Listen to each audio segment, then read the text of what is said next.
Hello friends, अस्सलाम वालेकुम and welcome to discovery Urdu. Friends, कौम आद हज़रत नूह अलैहिस्सलाम के बेटे साम की नस्ल से थे और इस कौम की तरफ अल्लाह ताला ने हज़रत हूद अलैहिस्सलाम को नबी बनाकर भेजा। लेकिन कौम आद की बदअमालियों के सबब इन्हें तेज़ आंधी से हलाक कर दिए गए थे। फ्रेंड्स, इस कौम पर अल्लाह ताला का अज़ाब कैसे आया, इस पर मैं पिछली वीडियो में तफसीलन बात कर चुका हूँ, जिसका लिंक मैंने डिस्क्रिप्शन में भी दे दिया है और आप लोग उसे चेक कर सकते हैं।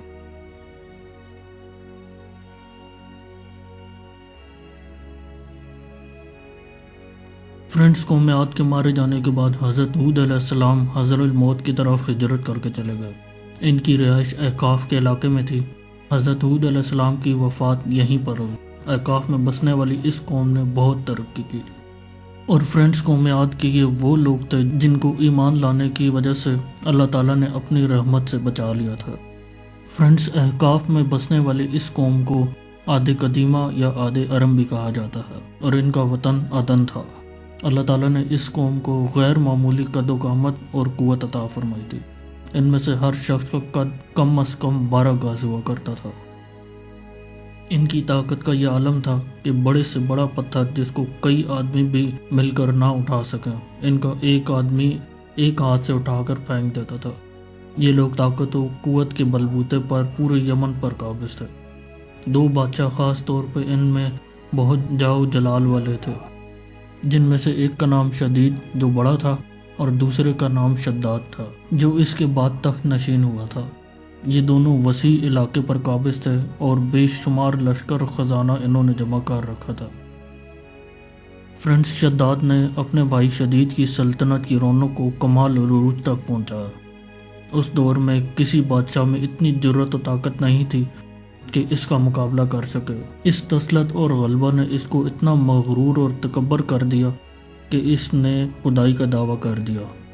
उस वक्त के उलमा और मुस्लिहीन ने जो साबका अंबिया के उलूम के वारिस थे, इसे समझाया और अल्लाह के अज़ाब से डराया, तो कहने लगा कि जो हुकूमत तो दौलत और इज़्ज़त इसको अब हासिल है, इससे ज़्यादा अल्लाह ताला की इबादत करने से क्या हासिल होगा।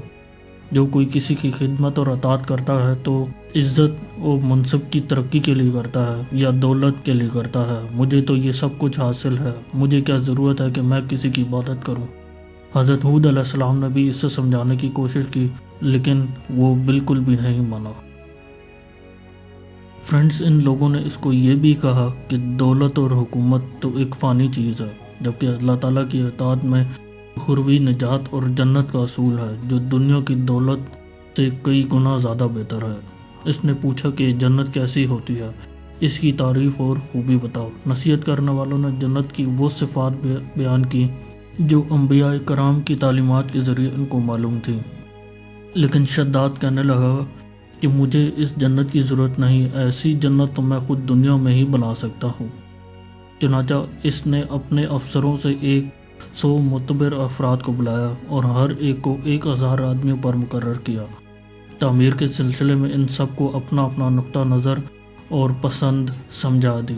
इसके बाद पूरी दुनिया के माहिरीन को अदन भिजवाने का हुक्म दिया और इसके साथ साथ ये भी हुक्म दे दिया कि सोने और चांदी की कानों से ईंटें बनवा कर भेजें।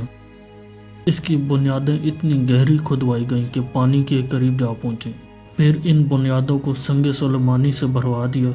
जब बुनियादें भर कर ज़मीन के बराबर हो गईं तो इस पर सोने चांदी की ईंटों की दीवारें चुनवा दी गईं। इन दीवारों की बुलंदी उस ज़माने के हिसाब से 100 गज मुकर्रर की गई। जब सूरज निकलता तो इसकी चमक से दीवारों पर निगाह नहीं ठहरती थी।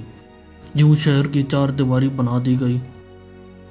इसके बाद 4 दीवारी के अंदर 1000 महल तामीर किए गए। हर महल 1000 सतूनों वाला था और हर सतून जवाहरात से जड़ा हुआ था।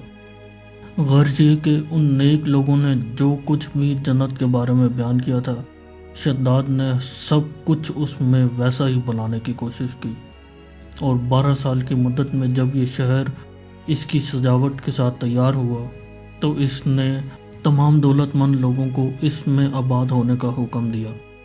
फिर शद्दाद खुद अपने लाओ लश्कर के हमरा तकब्बर और गुरूर के साथ इस शहर की तरफ रवाना हुआ। बाज़ उलमा और मुस्लिमीन को भी इसने साथ लिया اور پھر راستے میں ان کا مذاق اڑاتے ہوئے کہتا رہا، ایسی جنت کے لیے تم مجھے کسی اور کے آگے جھکنے اور ذلیل ہونے کا کہہ رہے تھے، میری قدرت اور دولت تو تم نے دیکھ لی۔ جب قریب پہنچا تو تمام شہر والے اس کے استقبال کے لیے دروازے کے باہر آ گئے۔ اسی ناز و ادا کے ساتھ جب شداد شہر کے دروازے پر پہنچا تو ایک روایت یہ بھی ہے کہ اس نے گھوڑے کی رکاب سے پاؤں نکال کر دروازے کی چوکھٹ پر رکھا ہی تھا کہ اس نے وہاں پہلے سے ایک اجنبی شخص کو کھڑا ہوا دیکھا۔ اس نے پوچھا، تو کون ہے؟ تو اس شخص نے جواب دیا کہ میں ملک الموت ہوں۔ پوچھا، کیوں آئے ہو؟ اس نے کہا، تیری جان لینا۔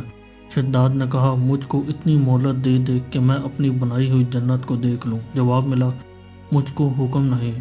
کہا، چلو اس قدر ہی فرصت دے دو کہ گھوڑے پر سے اتروں۔ جواب ملا کہ اس کی بھی اجازت نہیں۔ چنانچہ ابھی شداد کا ایک پاؤں رکاب میں اور دوسرا چوکھٹ پر ہی تھا کہ ملک الموت نے اس کی روح قبض کر لی۔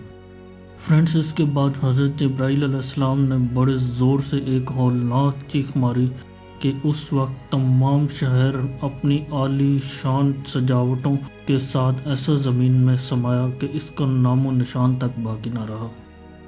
قرآن پاک میں اس کا ذکر کچھ اس طرح سے ملتا ہے، وہ جو ارم تھے بڑے ستونوں والے، اور شہروں سے اس شہر کی مائن کوئی شہر شاندار نہ تھا۔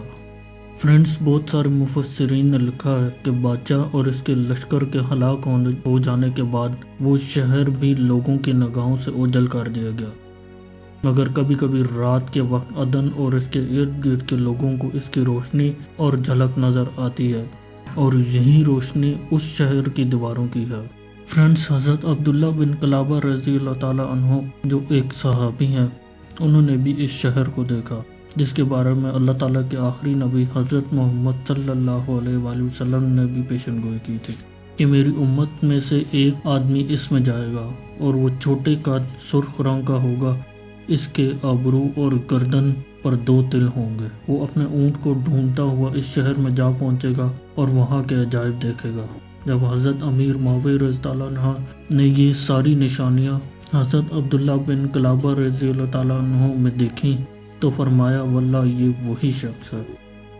فرینڈز، دنیا کی مال دولت اور عیش و عشرت صرف عارضی ہے اور چند دن کا کھیل ہے، اور اس پر غرور کرنے والے کا انجام کبھی بھی اچھا نہیں ہوتا۔ اللہ تعالیٰ ہم سب کو دین کو سمجھنے اور اپنے مالوں کو نیک راستے پر خرچ کرنے کی توفیق عطا فرمائے، آمین۔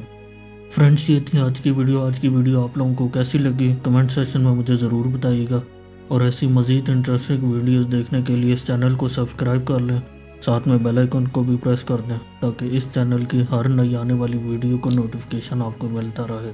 اپنا بہت سا خیال رکھیے گا، اللہ حافظ۔